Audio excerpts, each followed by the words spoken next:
భగవద్బంధుల్లారా, నిన్నటి రోజున అనగా 4/2/2025 తారీఖున మనం అందరము కూడా రథసప్తమి పర్వదినాన్ని జరుపుకున్నాము.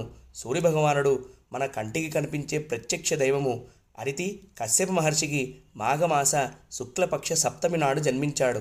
భూమి నుండి 14.98 కిలోమీటర్ల దూరంలో ఉన్న సూర్యభగవానుడి కిరణాలు భూమికి చేరడానికి 8 నిమిషాల సమయం పడుతుంది. ఈ దూరం శాస్త్రవేత్తల కన్నా తులసీదాసు గారే హనుమాన్ చాలీసాలో యుగ సహస్ర యోజరుపరుభాను అని ముందే లెక్క చూపించారు. యుగము అంటే బ్రహ్మగారికి 12,000 సంవత్సరాలు, సహస్రము అంటే 1000, యోజనము అంటే 8 మైళ్ళు, 1 మైలు అంటే 1.6 కిలోమీటర్లు. ఇవన్నీ గుణకారం అంటే మల్టిప్లికేషన్ చేస్తే 15 కోట్ల కిలోమీటర్ల దూరము అని తేలుతుంది. సూర్యభగవానుడి యొక్క రథానికి 7 గుర్రాలుంటాయి. అవి గాయత్రి, త్రిష్టుపు, అనుష్టుపు, జగతి, పంక్తి, బృహతి, ఉష్ణిక్కు.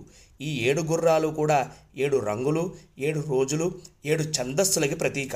ఆయన రథానికి ఉన్న ఇరుసు పగలు రాత్రికి చిహ్నం. ఆయన రథానికి ఒకటే చక్రం ఉంటుంది. దానినే సంవత్సరము అని అంటారు. 12 నెలలు ఆ రథం యొక్క జువ్వలకి చిహ్నము. 6 ఋతువులు ఆ రథం యొక్క అంచులుగా భాగిస్తారు. ఈ విషయాన్ని శ్రీమద్భాగవతం 5వ స్కందం 21వ అధ్యాయం చాలా స్పష్టంగా చెబుతుంది. ఆ రథానికి ఉన్న ధ్వజము ధర్మానికి ప్రతీక. అందుకే ఆయన జన్మదినాన్ని ఆయన పేరుతో కాకుండా రథసప్తమి అని అంటారు. మనం ఎప్పుడూ కూడా సూర్య అనే పేరు పక్కన భగవానుడు లేదా నారాయణుడు అనే పదం కలిపి చెప్తాం.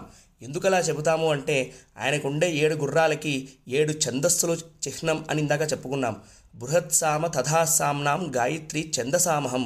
ఛందస్సులలో నేనే గాయత్రి ఛందస్సుని అని అంటాడు గీతాచార్యుడు విభూతి యోగంలో. ఆ గాయత్రి ఛందస్సులో ఉన్న మంత్రము గాయత్రి మంత్రము. ఆ గాయత్రి మంత్రంలో చెప్పబడిన దేవతా స్వరూపము సూర్యభగవానుడు. శ్రీమద్భాగవతం చాలా స్పష్టంగా చెబుతుంది. సవితుః వరేణ్యం భర్గః. సూర్యభగవానుడి యొక్క సర్వశ్రేష్టమైన తేజస్సుని ధ్యానం చేస్తున్నాను అని గాయత్రి మంత్రానికి ఉన్న అర్థం. సూర్యమండలంలో ఉన్న సూర్యుడు ఎలా ఉంటాడు?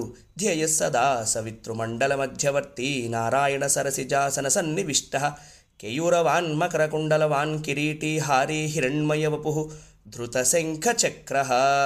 ఆయన కమలం మీద కూర్చుని బంగారు కంకణాలు, కిరీటము, చెవిపోగులు ధరించి చేతుల్లో శంఖము, చక్రము ధరించి ఉంటాడు.